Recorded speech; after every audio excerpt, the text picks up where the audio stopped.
Virtual luak ma neno tar paluoti bi kichande duju don kilok mano wan wakelo malubu jemi mano tega time bod wakakany kidong pony mapat machenjui bino botu kakany kuno kitar paluoti bi kachel kiomene lakwet TV mane enini tindong ko neno duendo cherba poi biru bijo do manyo tielo kani due me ade don tega cher katumo ana poi ututwal apoy panelists mago joining mera Paul mera Lady Grace poya or down to you kibene ya poya yung ichel yung ichia achuch kemalo man atie ki ladit never publics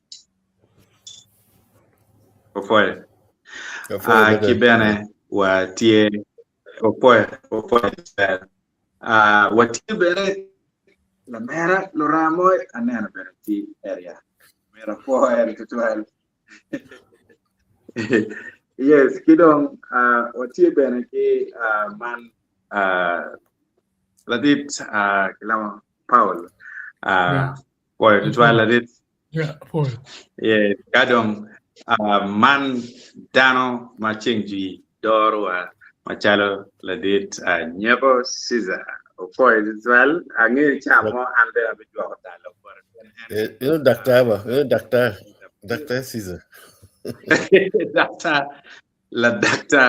doctor nyo kadong mati lewa choli dong pero dong mogi kai kar la dip no do moano tai pele chana opoy la dip doctor Caesar achaya for tutual all right lutua lok mawatika lok na kwa tiane biara tek tutual ni ini beto ni ripe ajet kamo pieni lok ma biara tek watiki lok ario makumbi tika nyueno widana do matek tutual dong nyueno widana eni ki lok ngo wan ngeni wan berka lok mo macholi berka lok peho madam tika woriya mapapat mangi ni cha mo koni wabituku bene lok peho matika kati lok mengo ngomi enini chamu ken tutwale kakamadong lok pa Balalo tima tek ye mano I area me amor machalo isai mogo me atiak ukiri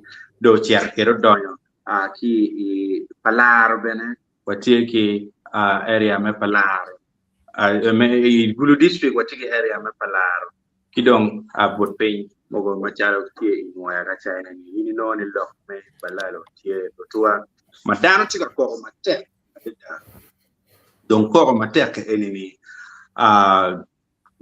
lok tie mapol ma wano mi nyoro ka kany watiki ngej ni dia mu kene put kitiga chor ge chora magitiga donyo ingoma chuli kidok bene la ko chiel bene wan pula wo beru yupa la dit what onen David achana la wirodi Mario ma en iyop mamege minister madit minister me kumar me Uganda maneno lo me kumar me Uganda machalo otua tamo tika nano ne yo kero tonke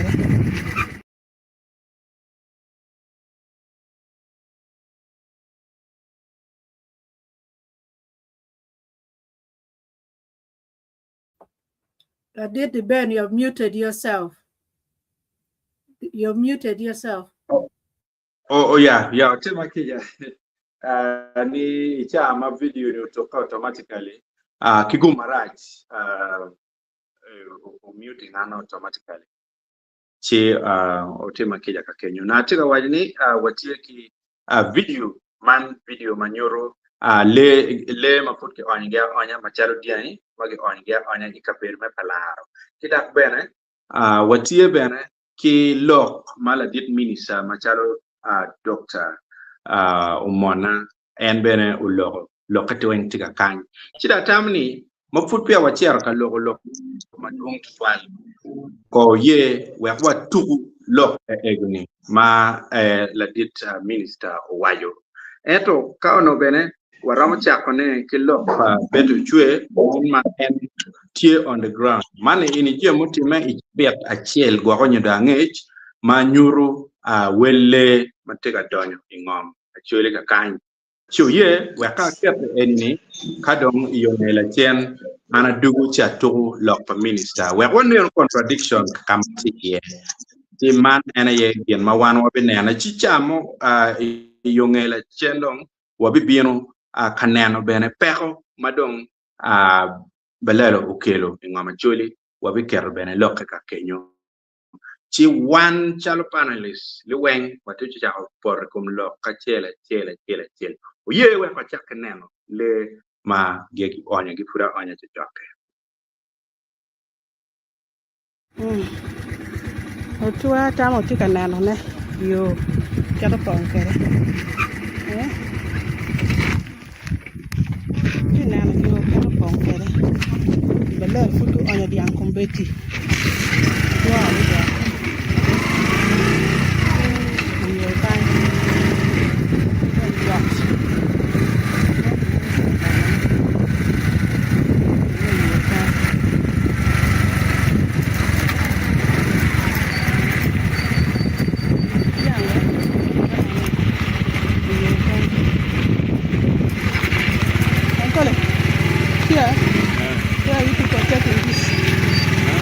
taking all this. Inside, right over there. It is for who? Okay, Sagara. Nano ge. Futu donya ge uga. Diangi palaro. Jana wati maraja wanjo palaro. Again tina ke wangu chawa ni kere pion pongere. Kiti anything lot of big ma papat. Kombeti. Wagubu no tumo kole me na odana. Wono tela ko anwa ka wana tika lok ni na duju. Wono tika tamne wati lok gopa. Gena tika time de nge kui eni long pat. Chu wi Peki ye be don't give pain your pain. Any that time any.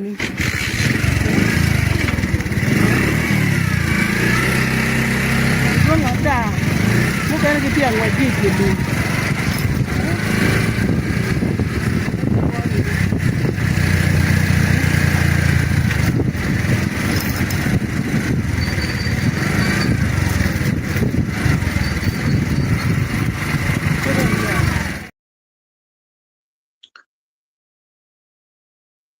Mano dia mafut ke onya gi chapet mape o gwa achel angech ene la mer machalo betu chwe unyuru gi kamaleng la wuru ni man ma pururu ne en kitini ene minister ukat tikilo kon wajini etitik matek ebiriamo bene Balalo liweng king amachuli piane president order, executive order number there for president, deal mati clear.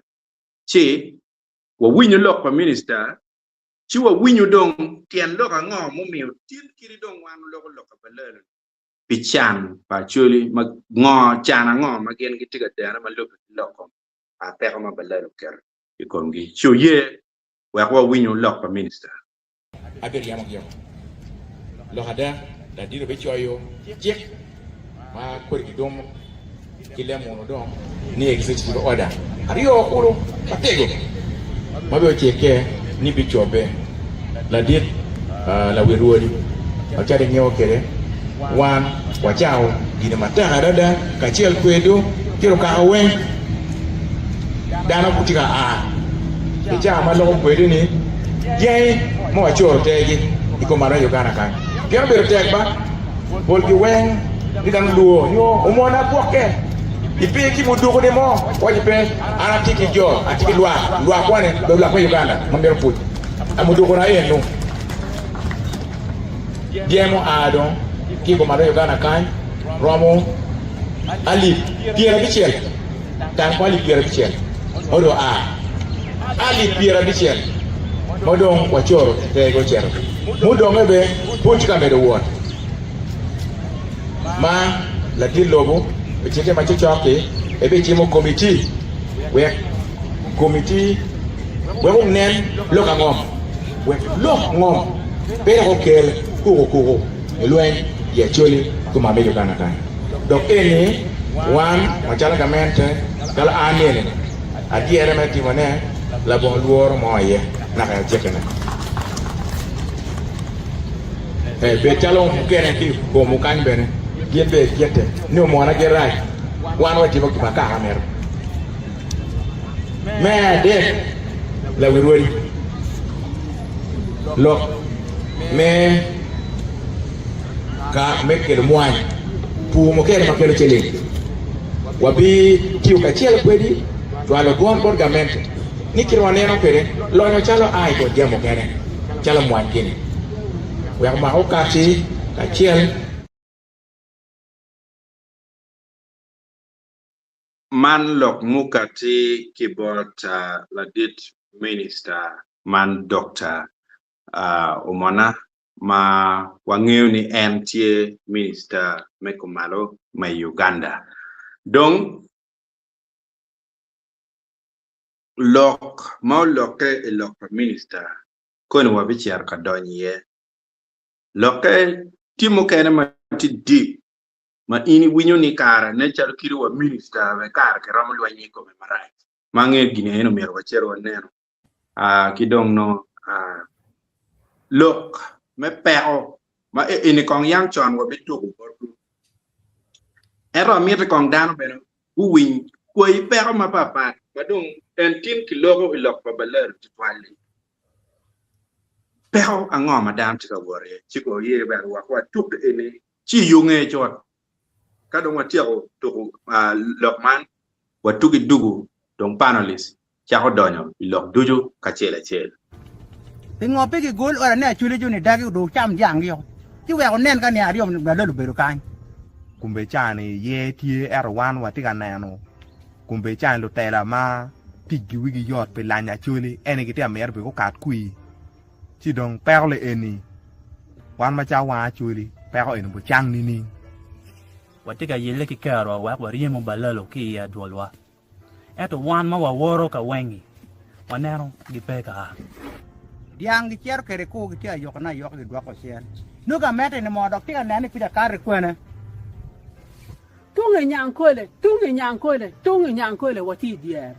Ifuru parni, ifuru dong nyankole. ko beda pa ngoma tika pu ko wa gor atika yini ka wek lo tiang jam yi peti wa ginu mo ka ken ma in siere kwany wek chur ma chel joini ikelu gol chenge duol matidi chi kelu jamuti over numbers Bien join gi kwenyo chel no tela ene ken. Bien bion chor chel lo mi ku cher bal champadam.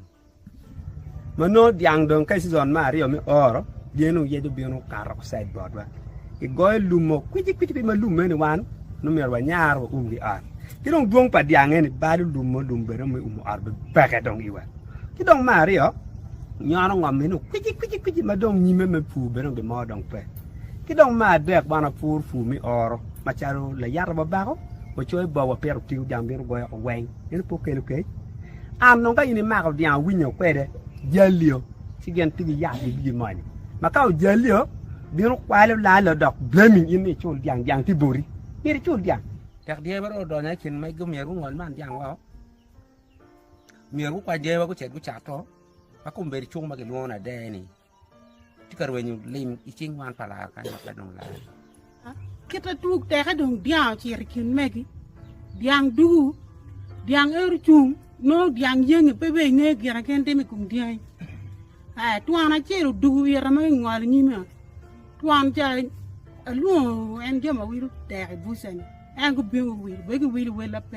Kumbe dong la bon tuan fu ma.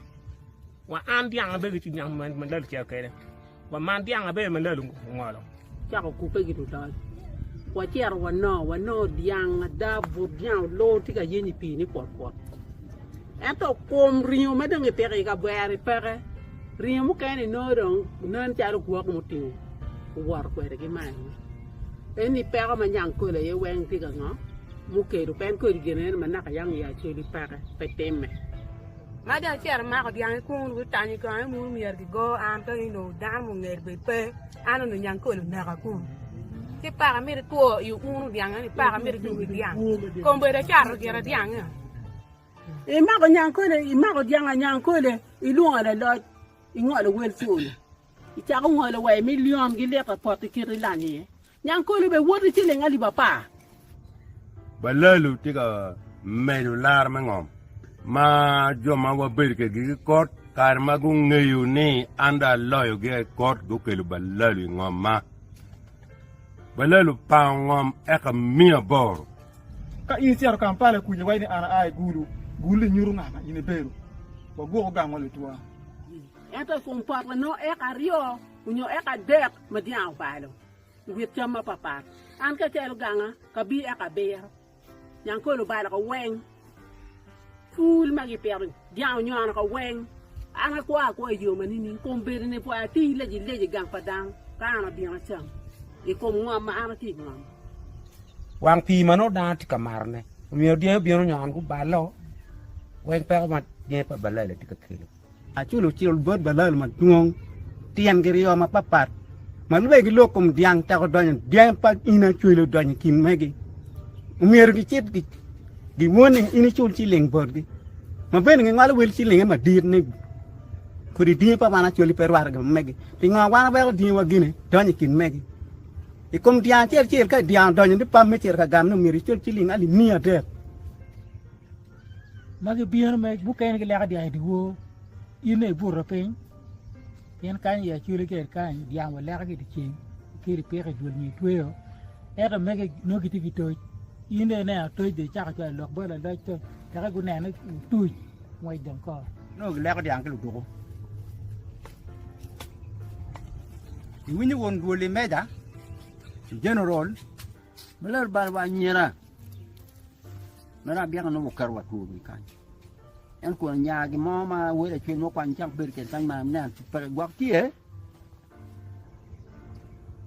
mani amal ku bien we gang bar kan da tien nya ma ker gar ti re cha re ma ka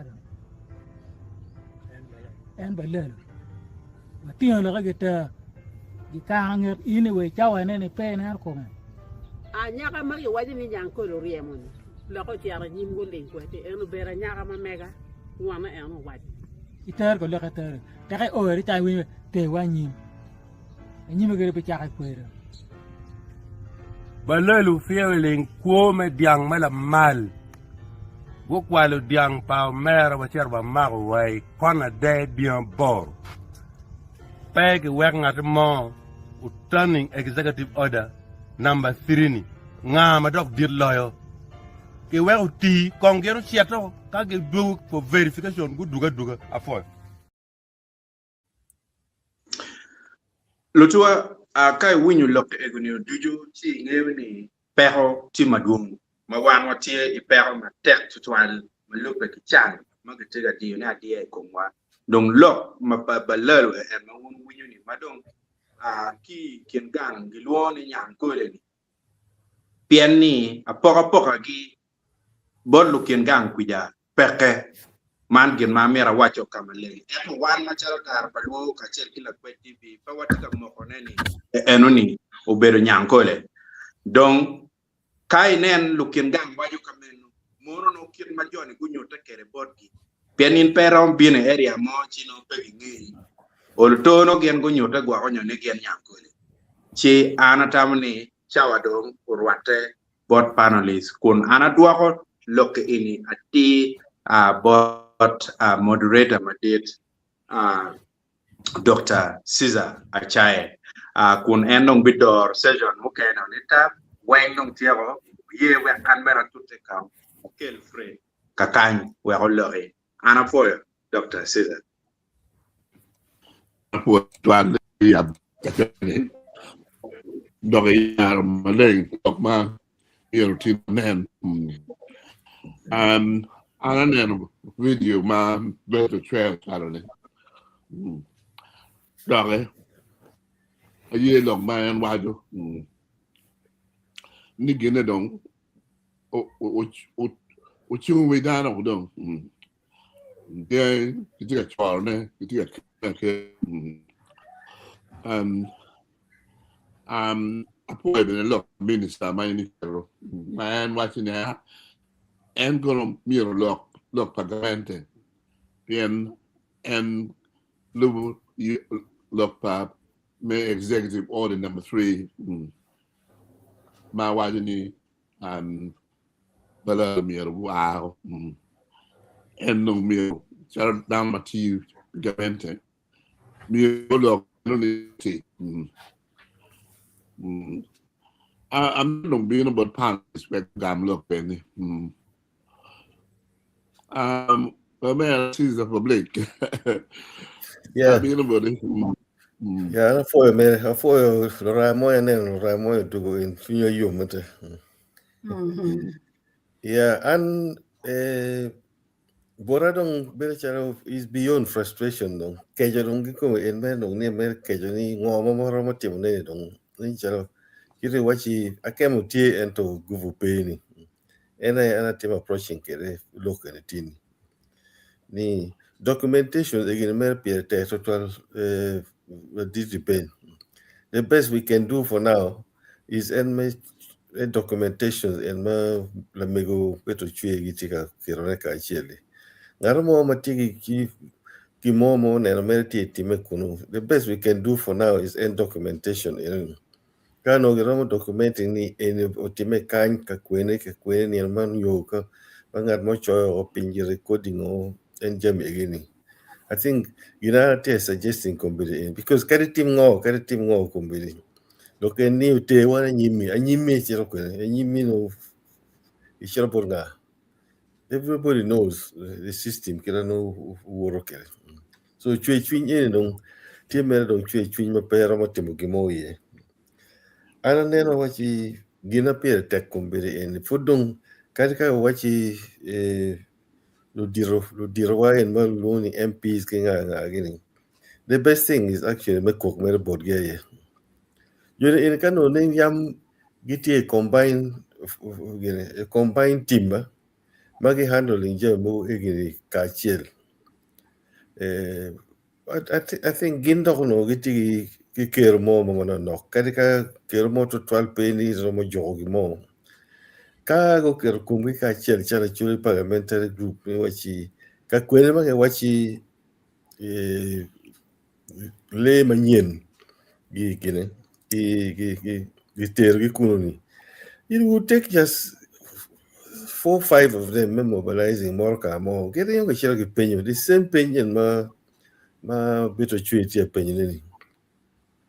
And the better shell penny no miro. Area MP you diro make require ma kenyo gina go penny. Lay in do agi kwene. You get on be reporting shell police case, the jury in get yet mo kind go kwara dia kwara go timring. So there are cases me chalo in ma uchu lubuko gini. How do you know ni peko kwara dianga kwara ke kamo? So I think I encourage mere lo dio te kwarwa ki MPC. Kako winyi la kid look in pa beto chweni. Kako kero komi ka chiel. Then MPs are here dek mo la road ma chiel tikine. They will go and ask genuine questions. Mano giramo documenting ni joni in mo chwe nyuro gini go a kwene giti kwene diang panga. So chui cheka bino in dati kero jam gi poro in ipuro kabini 7 acres chi jam bino chama oweng. What level of chui ma jomo mero dong ni dano mero betkere. Any chui maro mo tero dano jam marrajo makwanya peni. Kaini ipuro kabi eka biro and then diao biro chama oweng. Mero ten loga ningo. Dwe dok chaka bi chiel ya beer ya boro mano dok mir kit cham mon dok poro we chak chek mano ma mir cham mi pit ki tieno kom bi peni. I think I don't think ni diro wa mi a bit serious about look any. kadi ren mai wai kon ge ko jam ne du ge ko la di lo chim ngan mon la ko la di lo chim ngan mon la di lo cho executive order ngara mo me moti following gi ren ta mo se me ram agi state house me bi ka implementing gi ne gi ya la que luoro mo lo bino e con mo ma pelare ni ange berni te ka rombe ti ento I repeat this for the final time ni kan ya MPs kono gin Pierre Rio kono gin diri go wachi dien egini gikelo gi se kan dok dinding o don kan dinding dien pa nga then we will see jumbo en mo wana wa nyankole yo balalo no it is actually jam dan mo mano gokti kamente wan mer no wan wati ko balalo mo en moti yo tika lega tiro gineni gat eni la tipanga no ko no wan ngiu joni igini kaki dio ki rumugi o ma MPC pe ngi dan te pe gi nyuro inti tipinga inti timongo. So I think we need to get into documentation more pedong video again. Documentation more ma wachi area MP makanyi tikwere. Video mo show kerni idana yenini giram cherka verifying then that my suggestion la mere eno. Dan te chere poro chui te ka bino ino ker chami poro gi balo ki enma minister wale ni jenge te ka chero okendo kiti dugu cheni. And my suspicion is ni jenge me kiti dog ni no jenge dong ge fattening ning dong kiti te rembe ka charne ye. Because the main purpose me we longo mete mongo gan kenyini is actually pingoman lumano tie maramo wo jenge wagine. Pol jenge ge me kiti gini part of it no go kiti me ka dog ge kito executive order me ani, but my suspicion is ni jenge el me kiti gini no dong kira ke waya kere ni no dong gichwe dong kita romo chate ni ene wana nesti ne ane tia chiro ni kangara mo pero mo verifying apart from minister mo na me waya ni dong gisi ani dok mo ma romo logo na mo pul ko manel pe.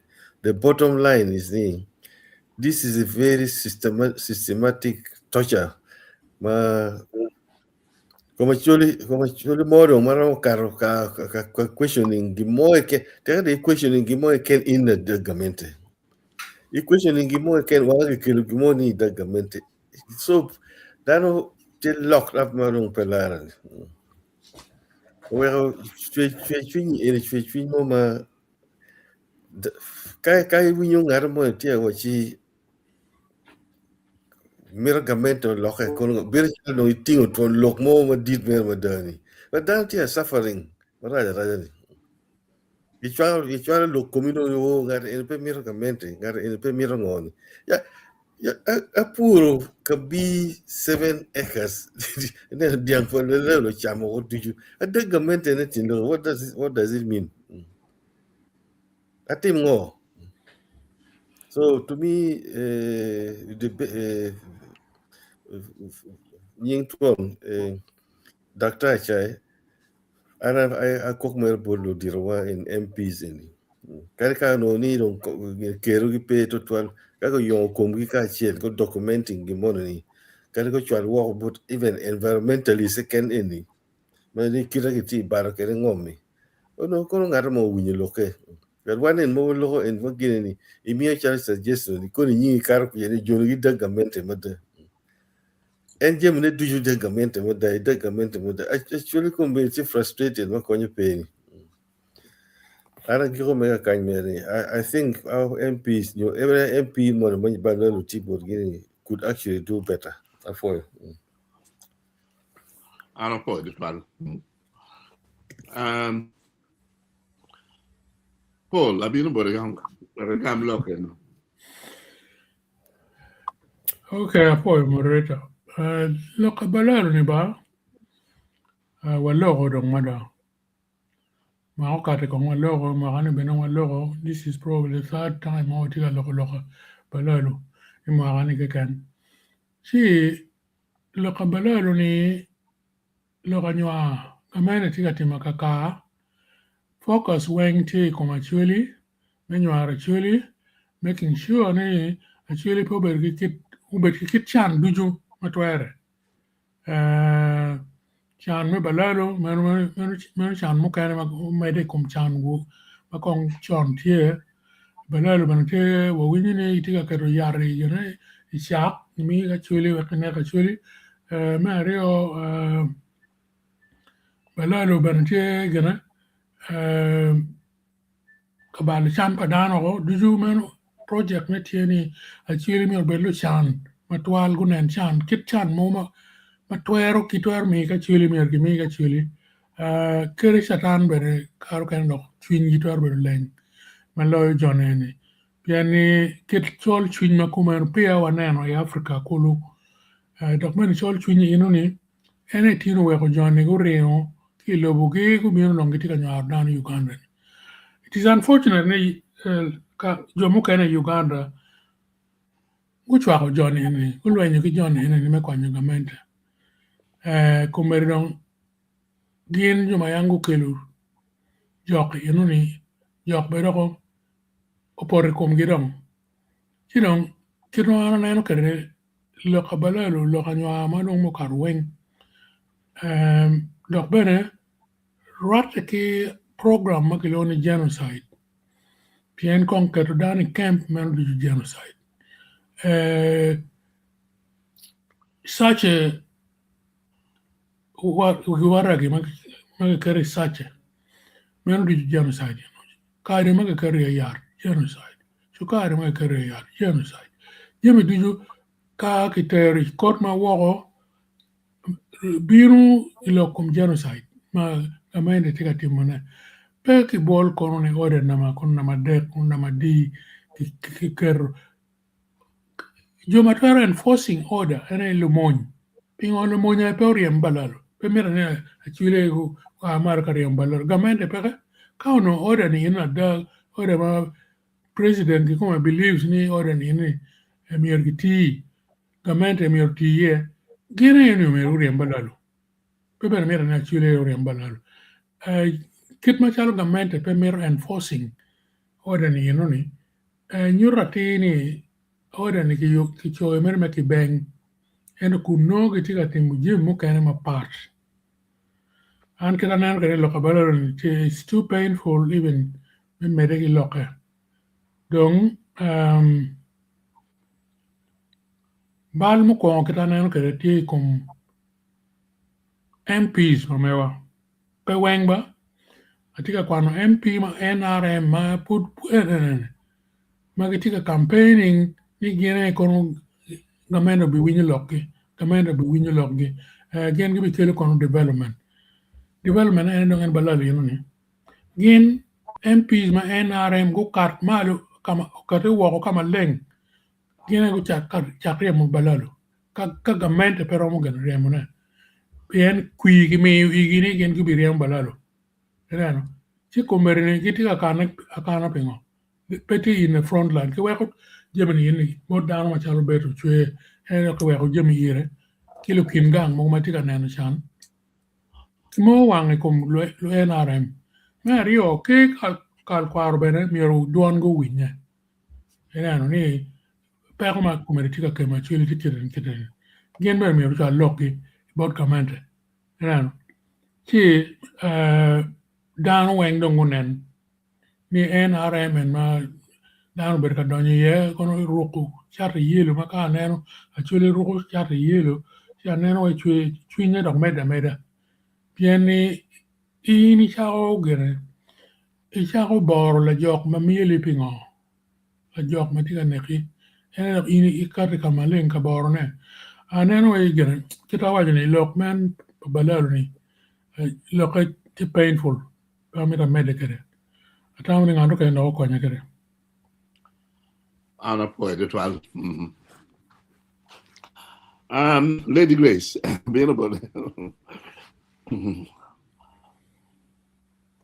Có quét ngã tôi kén có tìm cả thiệt điểm mà đi cái Okay, Rame.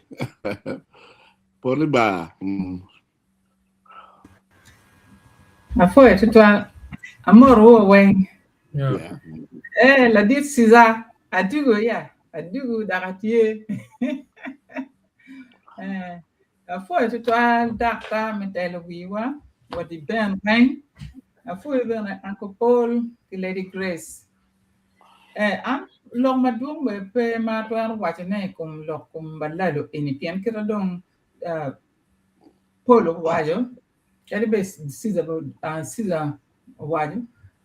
Lok endong lok machon madung program madung ki kero ka chelo kid me an kita na ke kid me balul joma beri in loba chule kon kid me bala chule nyo me balu joma beri loba chule piane ni pedong geno chaka kube ke ne ano chaka dum machon ma ke kilo dan ki kere kam e oni wen no yo kid me balu lobo ko mati ye chule man ko bero balu culture pa chule lutina chulu bale Pekingi wa ngoma mi aku tim ki mwa mando kar pia ngwan kolo ma ko do gini ne ogire ki wa ni down pe calm down dam gan da ki kilo man da bian ke wini jene ma giti ka ko ke pa no ti ka bion ma tek to so kita gimi ne be ba kita don ki yubo kede man ka ri ka wa lo ba ko ni MP gu tim gino nyo ko na nga gu tim gino nyo ko na nga gu tim gino nyo Game nen chalo gipegi wa ngoma titime. Pien nen chalo is a strategic way. Maki ki karo ki designing kid me tikere kum jama beri area mane. Enoni tutwale area pa chule. Now yang chon mange ke diang pegi beri ka champa diang kama ke kware diang pat ki kama down beri i. Kwani diang ki gengi iter wa kama boka chami dokulu. Ibua kama no champa down pe.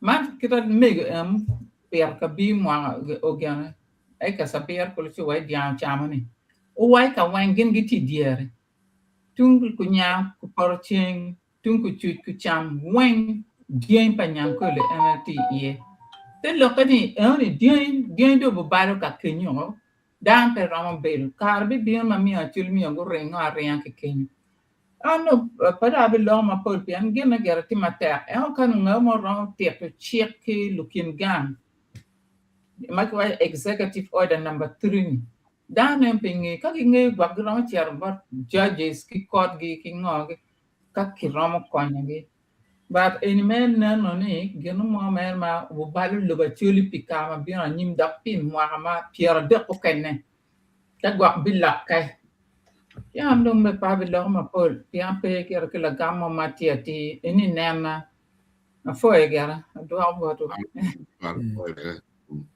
Lady Grace, do buddy. Apoia dano apoia viewers apoia tamweng madano mio atamo ke ro karo ne lok ma wa lok wo tabia to karne ke obedo lok adak wan yang en ki chala wanene Peti gyono mama pol ma wa romo medi ne apart from kal awai kal lok ma Caesar wide ne gyono wa romo tim ne ke kene ye mier ki bit ki documentation ki evidence ki gwa me anyim ke ken kirwan awai kiran MPs ene MP manyan ben pu pia go cha ko tit wo be cha ko tit we do ma biji do ma dia MP manyan de ma beach do ma beach so gap money kom be tie so en duju beru te gino mo to allo mer an pa romo medu ne apart from en lok man do wan lok en but pe ge mier wa medu wa bit ka lok ange beru wa to lok en lok achel gi mo pe tim en to en lok en we go pui we dan we go dar be jo mo ken be na da wan wa tika paro yo tika ne no jimi en part of lok wan en be ye nim ke romo tit kede ne ada jimi en otime pian wa ke ja fi piera ma ke nyor tiene Jimmy mo time wa chon mo time dia keep my end mo furu time la woni weng no du yen Jimmy no documentation mana wa tika timo ne wa gwo me anyim ben bi konyo wa so mier pe wa ol won ke lo mier wa mede won ke lo apoya ana po e twal Mm. atamu me medo lokma donc wajo tize po bego kele lokman ni mier ke tem documentation mon gin ma pier ta twal doc e documentation in three cases mo magitere high court several cases ma Galdino Okelo retired judge Gutero ke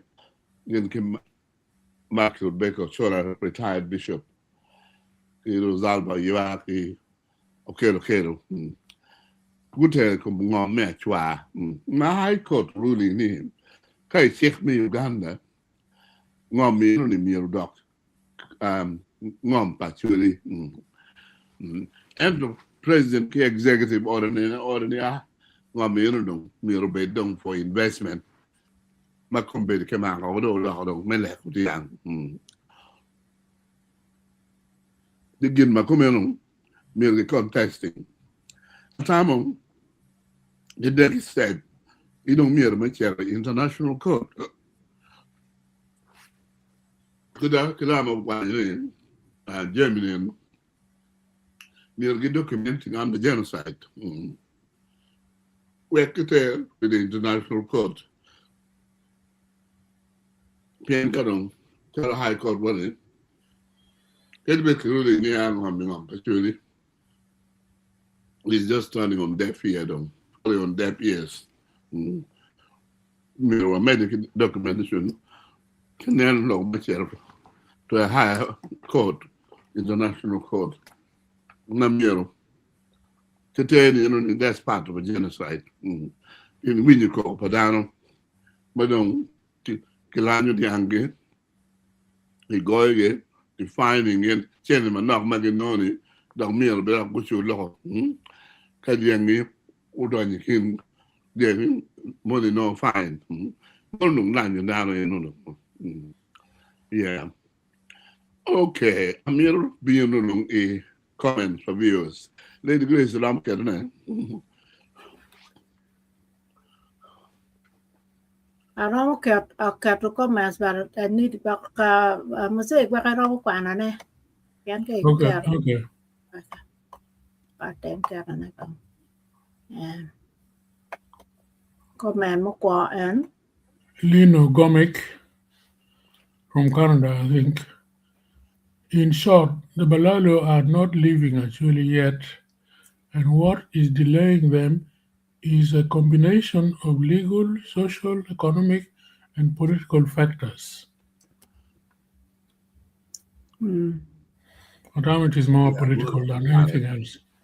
Nothing legal about Beripo Balalo actually, and it is political. Lino Gomez made any economic incentives. There is no strong economic compensation or support plan for Balalo if they move. However, whoever brought them must carry their crosses. But that is true.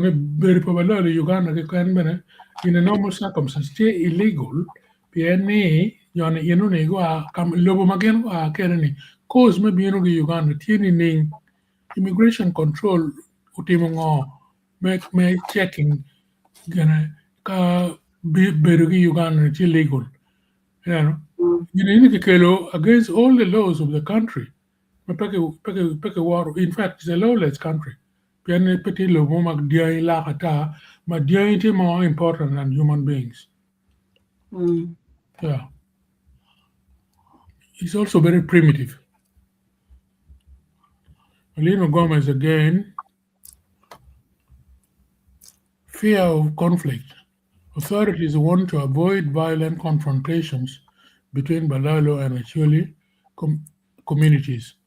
So delays are intentional, and this is symbolic of poor leadership. Lynn again, economic incentives. There is no strong economic compensation or support plan for Balalo if they move. This excuse is not logical except for legitimate government. Well, they don't need compensation. Petty Gimomo pushing and maybe in Uganda, you know, if Kagan Birumacharo refugees, United Nations High Commissioner for Refugees should deal with them. Petty again, Naramachar compensate because they have nothing. Ngom Gimo actually, they compensate for what? Yeah.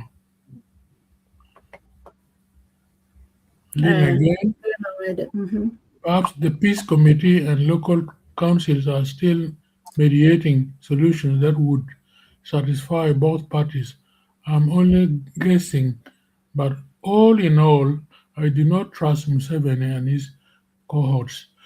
Kakare, Gine Ben permit any committee on your council mo should look into it. It is obvious violation of international law. From outside Uganda, and then arming them against the local people.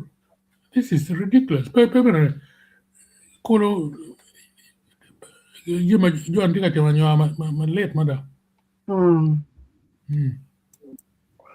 Okay.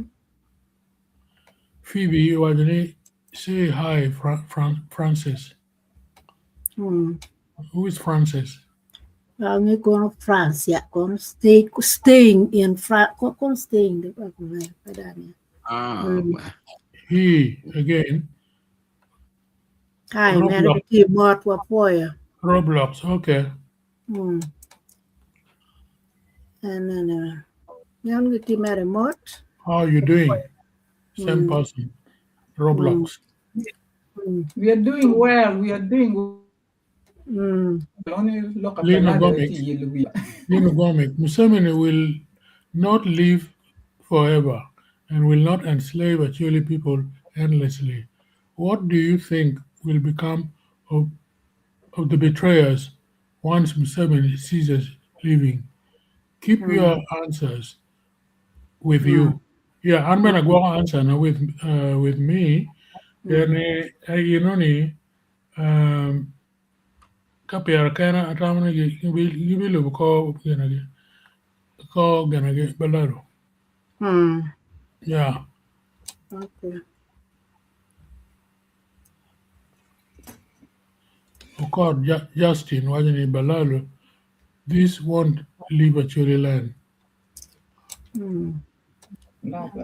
Balalo this time won't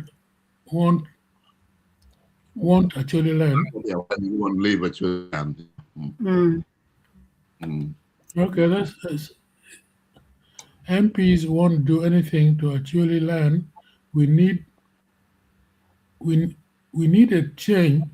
We need a change in Uganda, but we people of northern Uganda let us down.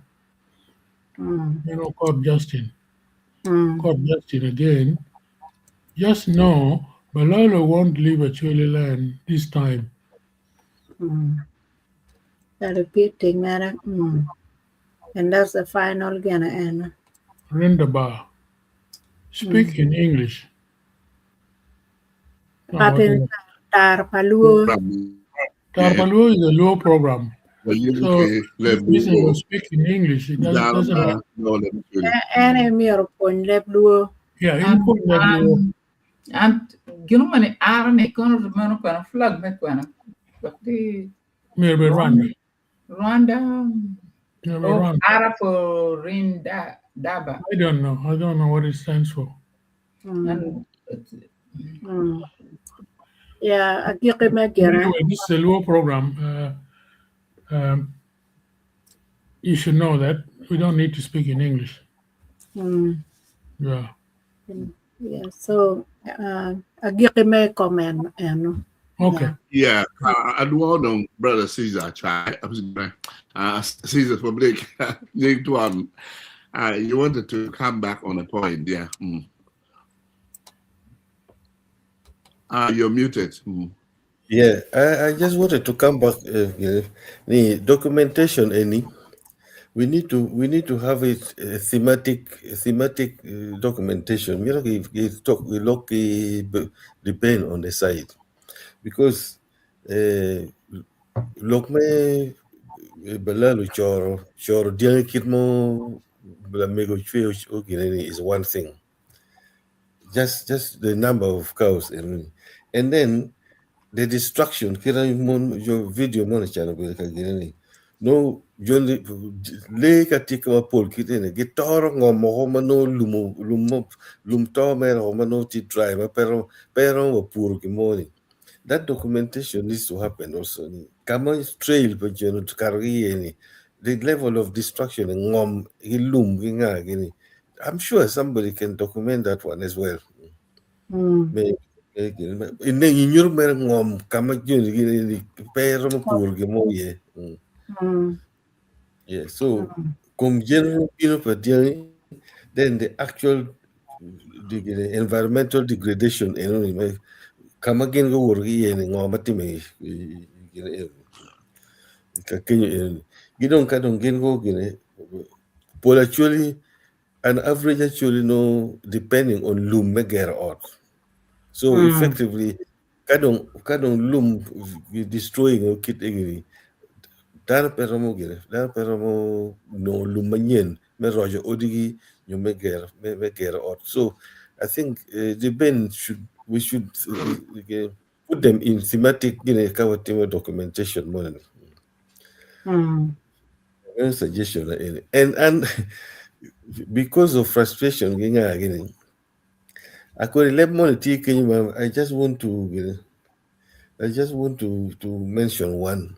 Poor leadership, lack of enforcement. UPDF is priding itself. Chirwa Somali, Chirwa Kweneka, why Congo, surely, executive order needs to be implemented. Would it take even 1 week? Well, Satan Padem la Warre, Satan Padem la Warre, poor leadership, lack of enforcement, and then I wait on so I just conclude. Let us do this documentation in thematic on this for international organizations, community to listen to us. The level of degradation, leaving people in poverty, it needs to be a thematic focus on documentation. Okay. Ano may mati local documentation gina no chako timo ne unyoro bene sample ne posting baba how things should be Dr. Banya. Okay. I remember the last time man mo look no posting in kapa mira ke team ke de kapa ke pok ke sub meeting ke de Jimmy weka o miro me no jo mo mara mo konyo ke de not here properly dan en kata just me chako ko lock ma anything wa nene. Muting yourself, I think.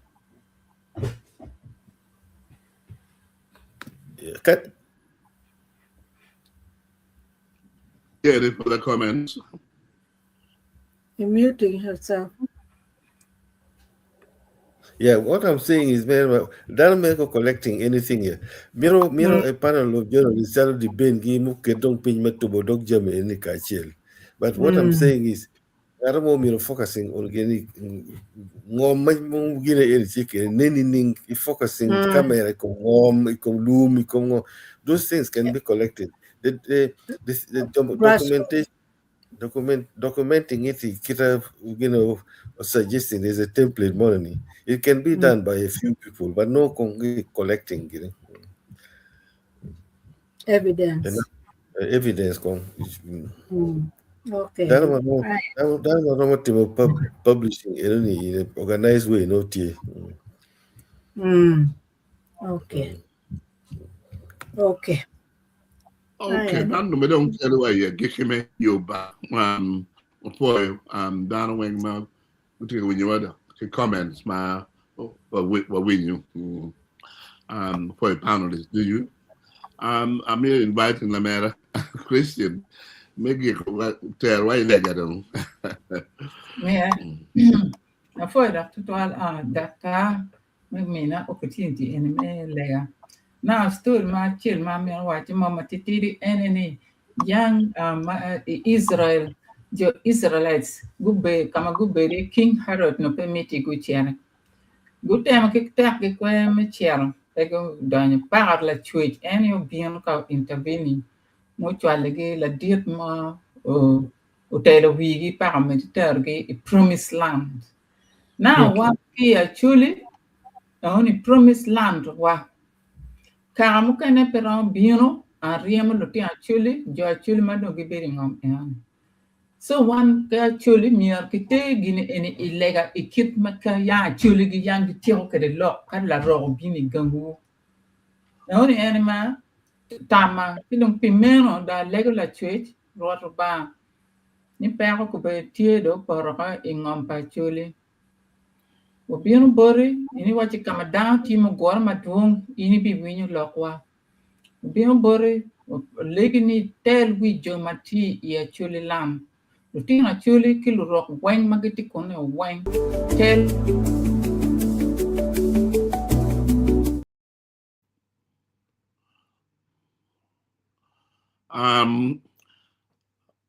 And then the Ben, me adding something.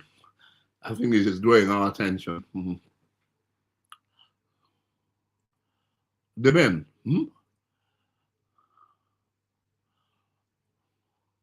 The men, no, he's not. Hello. Yeah, I do a question. Sorry to interrupt your prayers. No, don't be that here, man. Lego la chwe ni do we down on wang. Any wugiwa, any tell we were dog protecting one. Picard me bete we love do you. Ning Yesu Christo. Amen. Amen. Okay. Okay. Ano wa cheko dong dano. Wa poi maguberu kedwane. Wa lego ne gura. Wa wata gunung chapiata biro ne. Cha dako keno dako kele yuba mo kene. Jo kamalo. Mundo bota be no kama muno choya no dong ado tiano lu ba konyo be.